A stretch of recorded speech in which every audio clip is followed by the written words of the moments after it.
আমাদের আজকের প্রবলেমটা হচ্ছে এরকম যে a 10 centimetre cube of metal is fastened rigidly in place. কোনো একটা এই যে 10 সেন্টিমিটারের একটা আমাদের ব্লক রয়েছে, কিউব রয়েছে, যেটাকে মেটাল ব্লক রয়েছে, এটাকে কি হচ্ছে এখানে একটা প্লেসে খুব টাইটলি রাখা হয়েছে। A second identical cube of metal, এই যে এটা হচ্ছে second identical metal cube, is pulled across the top of the first cube. এই ফার্স্ট কিউব, এটা ফার্স্ট, এটা সেকেন্ড কিউব। তো কি করা হলো, না কে টানা হলো, তাই তো ছবিতে বুঝতে পারছো টানছে। তো ফার্স্ট কিউব একটা কনস্ট্যান্ট স্পিড, কোনো একটা কনস্ট্যান্ট স্পিডে টানছি by a constant 10 newton force, 10 newton force যে টানছে। The frictional force between the cubes, এদের মাঝে ফ্রিকশনাল ফোর্সটা কত হবে? চারটে অপশন দেওয়া আছে।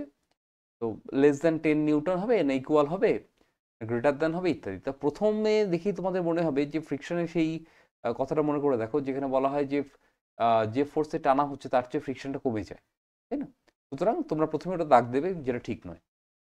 তাহলে স্যার বলে লাভ কি? দেখো তাহলে কি হয়, ব্যাপারটা কীভাবে বের করবো আমরা এই ক্ষেত্রে, এবং লজিকটা কি।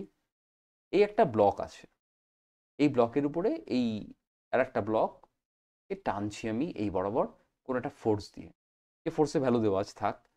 তো এর যে ভেলোসিটি ভি বা স্পিড, সেটা হচ্ছে কনস্ট্যান্ট। তো এই ব্লক দুটো যে কানেক্টার, অর্থাৎ এরা যে পরস্পর যে স্পর্শ করেছে যে জায়গাটায়, এখানে একটা ফ্রিকশন ফোর্স উল্টো দিকে কাজ করবে, যেটাকে আমরা এফ বলে লিখছি, তাই না?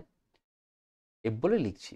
তাহলে যদি ধরে নাও যে আমাদের এই যে ব্লকটা কোনো একটা ত্বরণ নিয়ে চলেছে, যদি এ ত্বরণ নিয়ে যেত, তাহলে আমরা ইকুয়েশনটা কি লিখতাম, যে টোটাল ফোর্স কত, টোটাল ফোর্স মানে হচ্ছে এম এ ইকুয়ালস টু টানছি ফোর্স মাইনাস না টানছি মানে বাধা দিচ্ছি ফোর্স আর কি, এফ মাইনাস এফ। কিন্তু এক্ষেত্রে এ কত হবে, জিরো হবে, কারণ ভি তো কনস্ট্যান্ট। সুতরাং এফ ইকুয়ালস টু কত হবে, এফ। আর আমার বলেই দিয়েছে এফ এর ভ্যালু কত, 10 নিউটন। সুতরাং আমরা বলতেই পারি যে এফ এর ভ্যালু হচ্ছে 10 নিউটন। ওকে, ভালো কথা। তাহলে অপশন কোনটা হচ্ছে, is equal to 10 Newton. Clear? ব্যাপারটা বুঝতে পারলে? ফ্রি বডি ডায়াগ্রাম থেকে ভি কনস্ট্যান্ট দিয়ে কিন্তু তোমাকে গুলিয়ে দিতে পারে।